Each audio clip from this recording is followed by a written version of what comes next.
Welcome to Discussions with the Writer Fred right here at Black Video News in San Antonio, Texas. Today we're going to discuss this, what appears to be an epidemic of state legislatures that are passing laws to outlaw totally the woman's right to an abortion, with the idea, I believe, to try to get it to the Supreme Court and let the Supreme Court, in their thinking, override or overrule Roe v. Wade. But before we go there, I just want to make a statement. And this is Discussions with the Writer Fred and not necessarily Black Video News. And that is that we have reached out to both of the mayoral candidates here in the city of San Antonio running in a runoff in June, both Nirenberg and Brockhouse. Neither one of them have given us the respect to give us a reason why they won't come on this show. They totally ignored us. Well, Nirenberg's office called one time, never heard from them again. Brockhouse office didn't call at all. Black Video News reaches over 20,000 residents of District 2 and probably 500,000 people in the city of San Antonio.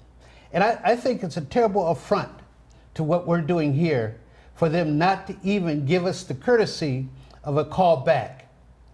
And I'm going on the record saying that because of what they're doing, neither one of them deserve the black vote.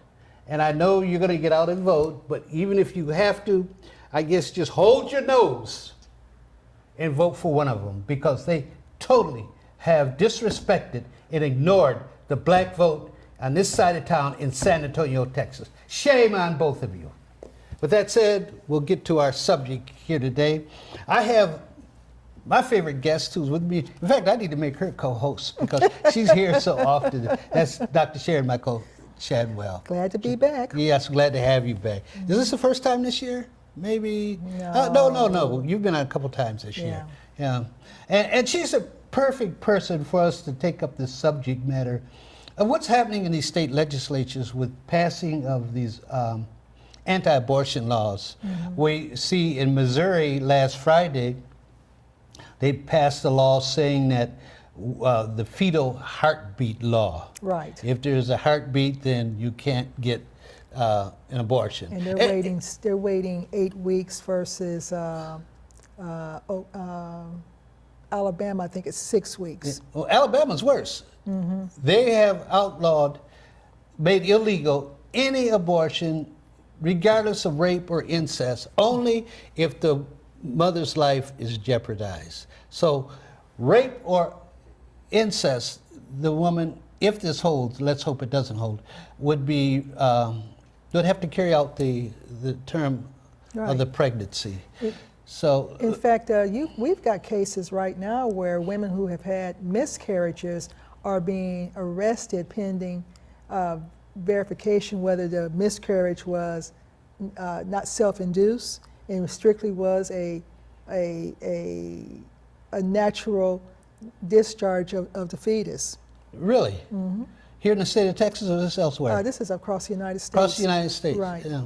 Well, let me throw this question out to you, and we'll take it from there. Okay. Do the anti-abortion forces in this country have a legitimate grievance?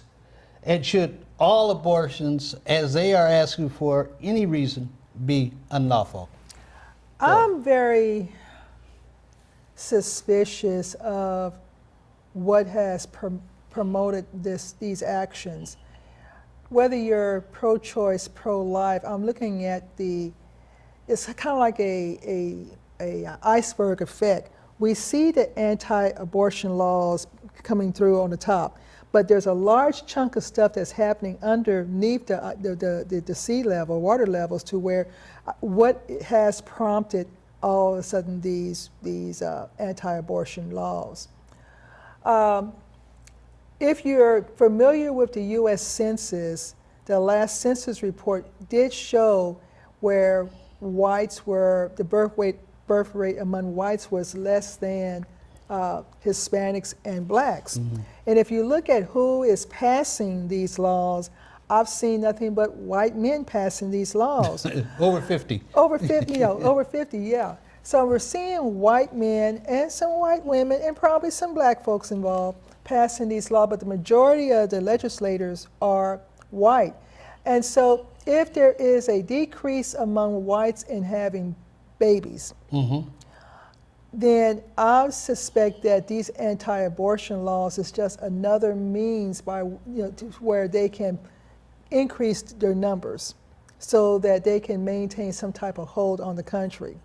Okay. So again, no matter where you are, pro-choice or pro-life, what has been the thing that has promoted them or prompted them to where all of a sudden this urgency needs to occur to have anti-abortion laws?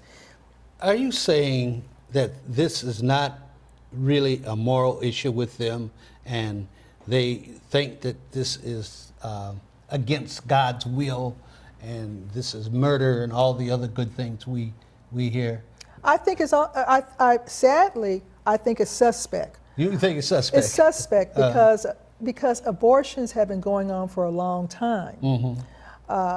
If there was really a concern about the birth rates in the country, then why haven't the anti-abortion laws come in sooner, especially like around African Americans? If we look at the stats of put my glasses on, of how many abortions have occurred in the United States since Roe v. Wade in 1973, we're talking about 60 million abortions in the United States across the board.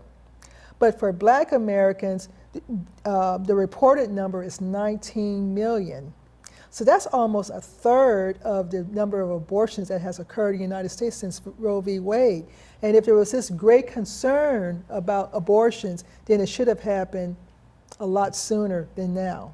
19 million? 19 million. Since Roe v. Wade? Yeah, of our babies, So that would be almost one half of what's considered the black population in this country. We're about 40 million? Well, if you look at, it says here, 30% of all abortions in the United States were performed on black women. However, we're only 13% of the population in the United States. So we're having more abortions than our population percentage. Why is that? Why are young girls going and getting these abortions? What is the... Some of the things that I've had questions, and I'm going to answer your question with a series of questions. Okay, sure, okay? Go ahead. So has there been easier access and poor or unethical counseling to black women in relation to abortions? Okay, can I stop you there? Stop. So if you understand where you're going with this, unethical counseling? Well, if you know about anything about Margaret Sanger, who was the founder of Planned Parenthood, she was for population control, okay, among the races. But was it specific population control or overall population control? I'm going to say overall, okay, among the races. Now, her legacy allowed these abortion laws to come in, Roe v. Wade to come through. So since Roe v. Wade, have there been counselors, and I'm going to say Planned Parenthood, who have suggested, who have convinced black women to have abortions? Because, when you start looking about the whole abortion issue, the fact that 19 million lost souls in the black community have died because of abortions, what have we lost? I mean, right now, if you look at the whole situation politically, that is a drop in our voter power. In terms of politics, just think about the possible voters who would have been available now to vote. Do I hear you making a support of anti-abortion here? I'm pro-choice. It doesn't sound like it. Well, I'm pro-choice, but I think that we need, as a black community, need to discuss the consequences and the implications of our actions more so now than ever. Because if we keep having abortions at the rate that is suggested by the data, then down the line, our power to vote, our base will be reduced even more so. I don't know why I can't say all the reasons why a woman may want to have an abortion, and I don't even want to go into the discussion, but 19 million black souls have been gone are now gone because of abortions. And again, and I think that we need to look at the placement of these centers. Where have they been located? Now, there's some controversy that these abortion centers are not in the Black and Hispanic communities. They say they're mostly in the white community. All I know is when I'm driving down the street on the east side, the south side of town, or even in my neighborhood, I see Planned Parenthood. But when I go to the wealthier side of town, I'm not seeing Planned Parenthood. So I'm looking at the ease of access to these centers to where the counseling might be there to encourage using abortion as a forms of birth control. Are you making that? I don't hear you actually making that argument. Are you? Is that what you're saying? Yeah, that's what I'm saying. Oh, so you are pretty much. You say you're pro-choice, but you're sounding like you're pro-life. Well, the reason, but again, the reason why I'm saying it is that when you look at the numbers, were these clinics placed there as another means, a subtle means of racial genocide as well. Well, or were they placed there for the convenience of young girls who didn't want to have a baby for no other reason? And then also, could you address the fact that these Planned Parenthood clinics do more than just give abortions? Yeah, you know, and I'll give them kudos on that. They do have another means of, you know, getting the health care that women need. Right. But I'm looking at the possibility that these locations make it easier for a young lady to make a decision. Do I want to go get birth control, get the pills, or is abortion a viable option? And the other thing we have to look at is the social implications, especially in the Black community back in the day, of a woman being pregnant and single. Okay. That has a strong impact on maybe her decision of getting an abortion. Also, let's also look at the Black man's role in instigating a woman to think about having an abortion as well. Can we come back to that after we take our break? I'm not going to take a break yet, but I want to go into that after we take our break. Okay. Let's stay on this idea, almost like a conspiracy theory, to control the Black population. I don't personally see it that way. I think, would you rather I would rather see that clinic there than have her try to do the old-fashioned kinds of things with hangers and all that, which could really mess them up. If they go in a clinic, you've got a doctor there who's going to try to give them the best abortion so that it doesn't hurt her physically. And I would like to, I guess I'm trying to look at the good side of things. There's a pros and cons. I mean, I'm not going to sit here and say it's 100% yes or no.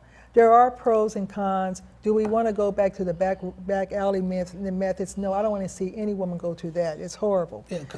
Do we want to see some type of safe procedures? Yes, you know, if that's the option that a woman has. My thing is that we got to look at the numbers, you know, to where there was a time where historically there were more Blacks, you know, as a minority group in the United States. But since Roe v. Wade, where our numbers are dropping have dropped as well, and even whites are dropping, and the Hispanics are coming up. So somewhere in our, I don't know, in our culture, have we done something to inadvertently support abortions and not understand the implications of these actions? Something has happened in the community to where this has happened, to where I think as a community we need to have a solid discussion on what can we do. The girl gets pregnant, is the man and the young lady discussing alternatives? I can't raise a baby, you can't raise a baby. So what about maybe my family adopt a baby and we raise a baby? What about your family adopt a baby and you raise a family? So there's a lot of things that we need to talk about as a community to where these young ladies who are pregnant and these young men who are also the culprits in the situation have a way of addressing the pregnancy And are there other options other than abortions? Okay, and when we come back from our break, let's get into these young men's responsibility. Okay. We'll be right back with you, discussions with the writer Fred, here with Dr. Sharon Michael Chadwell, discussing a very, very critically important topic to our community. Yes. Marie, you have prediabetes. Pre-diabetes? I don't have time to eat right or exercise. I'm a busy mom. Oh, you're a busy mom. Yeah. This is great news. Busy moms never get prediabetes. Wait, what? Let me just... Yeah, this is all the people at risk for prediabetes, and way over here, busy moms. No?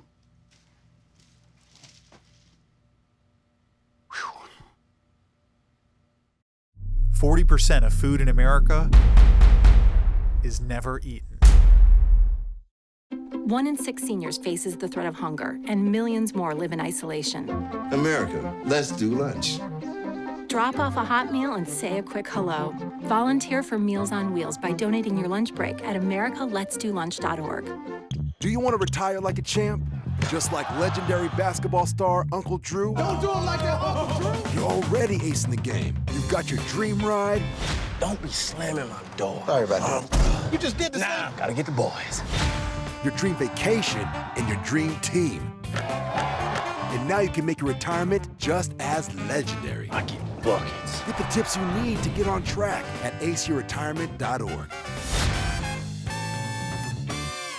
Observe a domesticated human family in their natural habitat, known to their species as the backyard. Hey, you think I should light it now? I think it's good. Yeah? Oh dear, someone is about to burn a pile of debris that's too tall, which can start a wildfire. Wait, could it be? Blimey, it is. It's Smokey. It's Smokey Bear. What a legend. Hey, it's Smokey. Sorry, it was too high.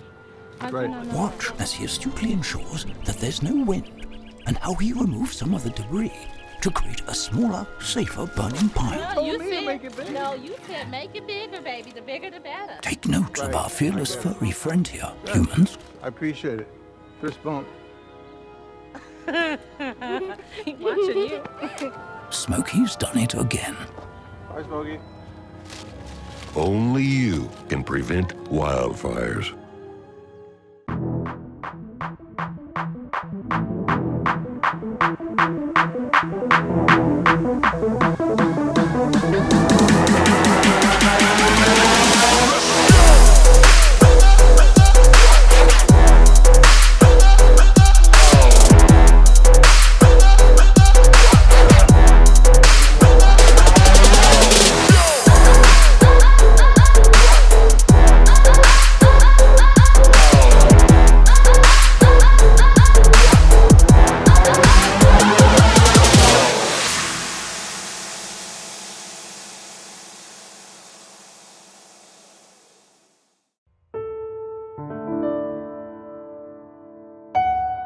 Hello, I'm Tony Hendricks, Chief Operating Officer at Lewis Funeral Home. Lewis Funeral Home has been serving San Antonio and surrounding areas for over 100 years. Lewis Funeral Home's ultimate goal is to help those families in their time of need. If your family is ever in need, please feel free to call us at Lewis Funeral Home, 210-227-7281, or check us out on our website at lewisfuneralhome.com.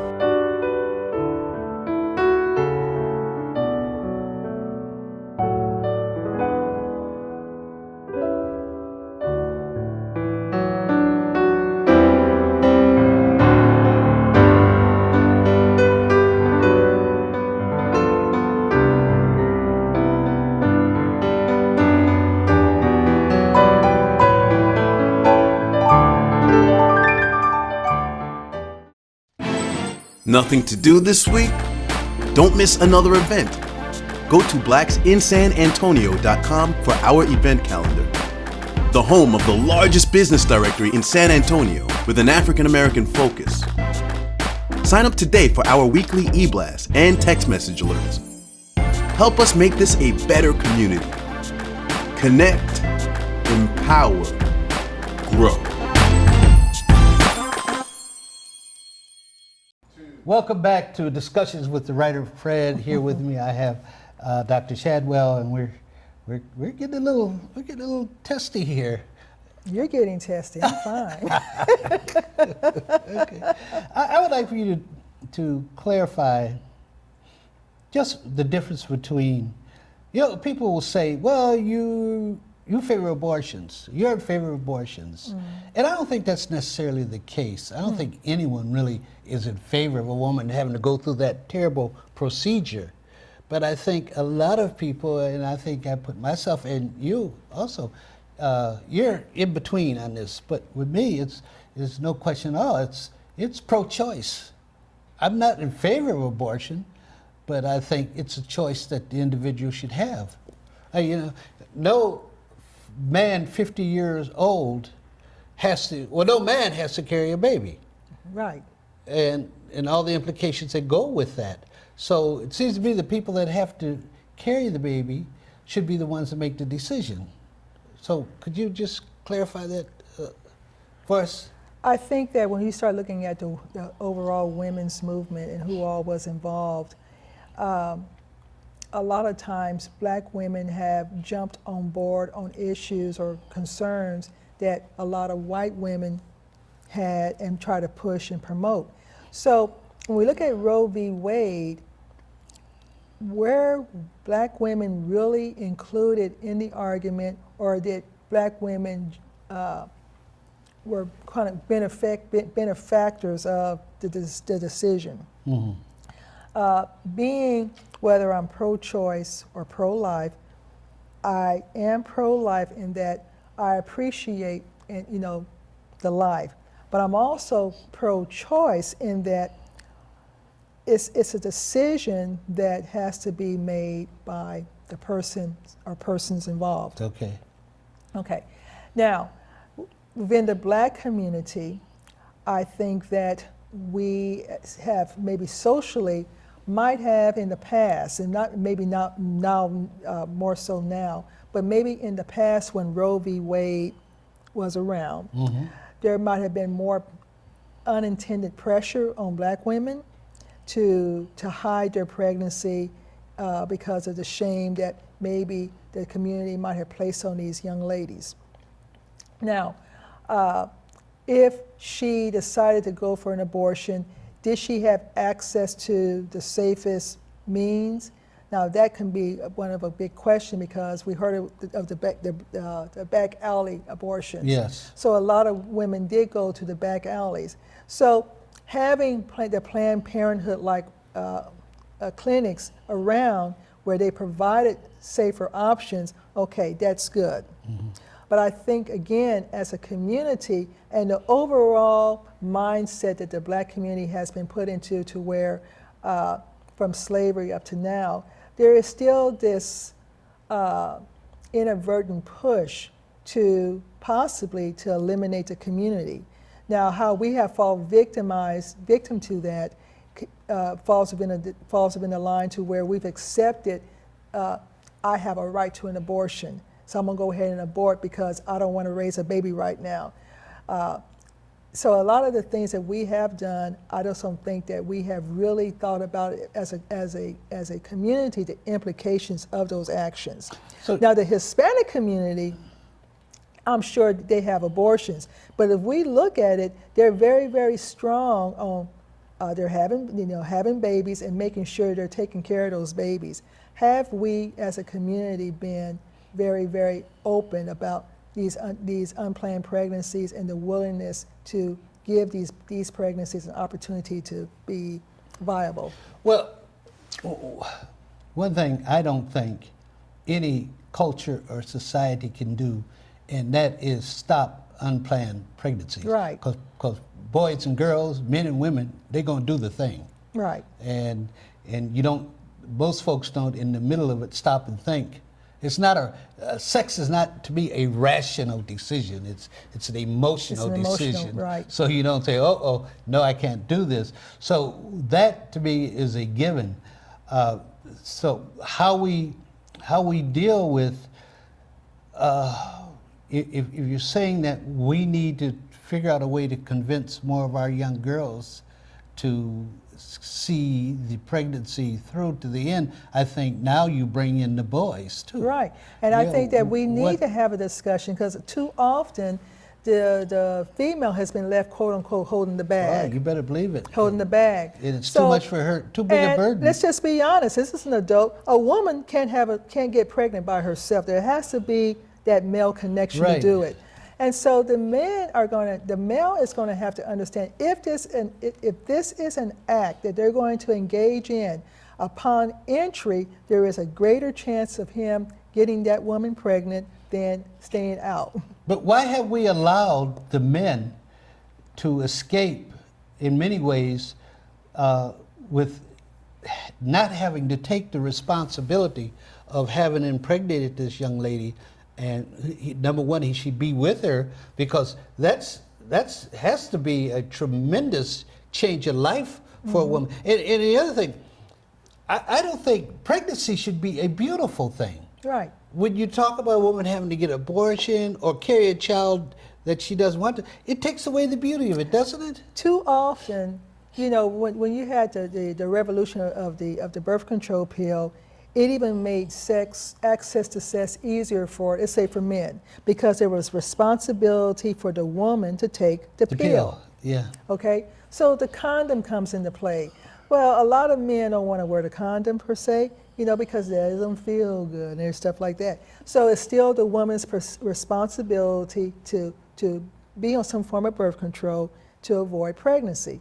But we know that even though the birth control pill may have like a 90% plus success rate, there's always the oops moment. Yeah. Oops. You know, so I think that we need to have more discussions with our boys or men about their responsibility. You know. Absolutely. You know, because the young lady is already going to go through a 9-month body change, and then you have this baby. What is his responsibility? And I think too often we might have allowed the male off the hook too much. We have, absolutely. Takes no responsibility at all. And you find some of these programs, you see these guys on, and you know, they got babies by 4, 5 different women, and you say, first of all, you wonder, why would all the women want to have a baby by him, and he can't take care of any of them? So there needs to be a way when the woman goes through those 9 months that he has to do something also. And I'm not a conservative person at all, but on this I say, man, put those guys to work. Well, put them make them work on the roads at midnight or something to earn the money to help take care of that. So that my pregnancy. thing is about these anti-abortion laws. If you're going to pass it, don't make it the woman's burden, the female's burden. If you know the man. Well, how are you going to do? How are you not going to? What are you going to do to the men? You have to have something, some sanctions. There has to be a law. If they're going to make it a law against a woman even thinking about an abortion or even having a miscarriage, the man has to be held accountable. And I'm not seeing any accountability I agree with you, for 100%. the men Yeah. in these cases of abortion. Now, there is a case, and I forgot where it was, where the rapist now can sue the woman if she has if she has an abortion. It's kind of like, what, really? I didn't see it that way. No, really. there was a case, I forgot where, I don't even want to give the wrong state, so where the rapist now can sue the woman if she has an abortion. Unreal. So it's kind of like. So he could be in jail and sue her? Yeah. So, you know, so my thing is, if we're going to have these laws, then the male, because the male can be a young boy, so the man has to be held accountable as well, financially, whatever. And how do you see us doing that? Well, first of all, since these laws are being passed by men, right now they are not looking at the men's responsibility. So it's going to take voters to ask for more accountability. But right now, as these laws are coming through, I am seeing zero accountability for the men.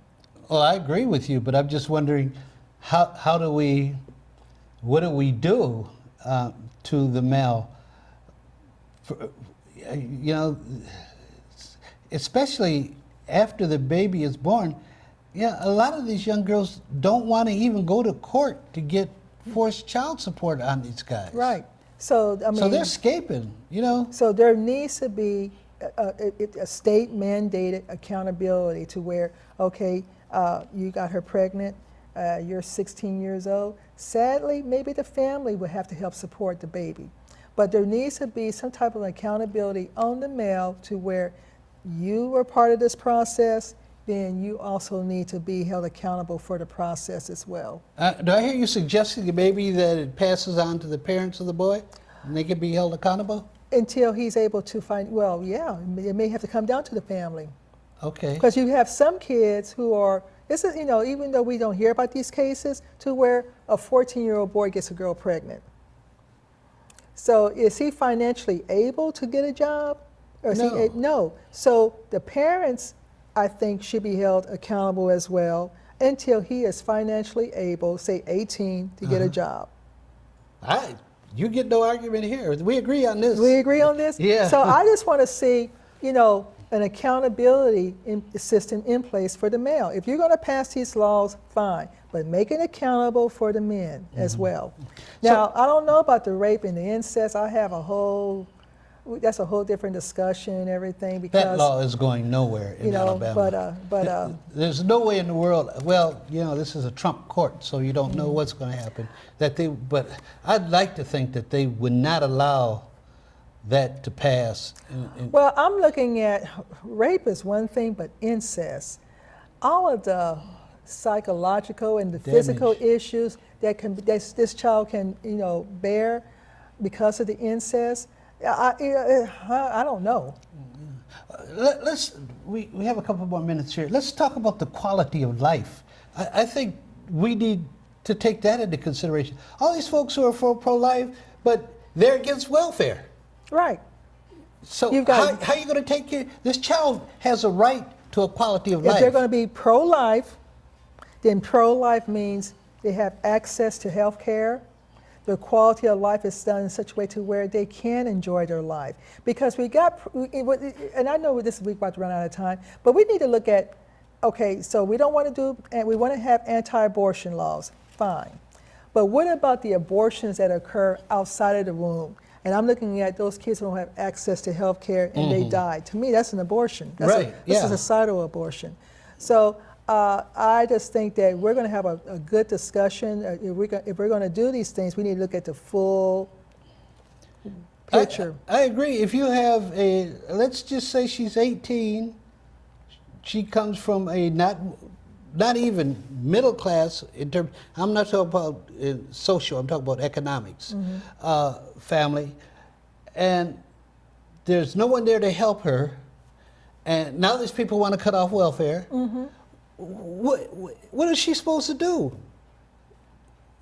And so, you know, maybe, let me just say this. I think we have to take all these things into consideration before we start carrying our anti-abortion signs and passing laws and saying that regardless of rape, incest, or anything else, you have to have this baby. Because the same people are not, Trump's crowd is not going to want to take care of that child. Right. You know, so what type of job is she going to be able to get? Yeah. Is she going to be able to go back to school?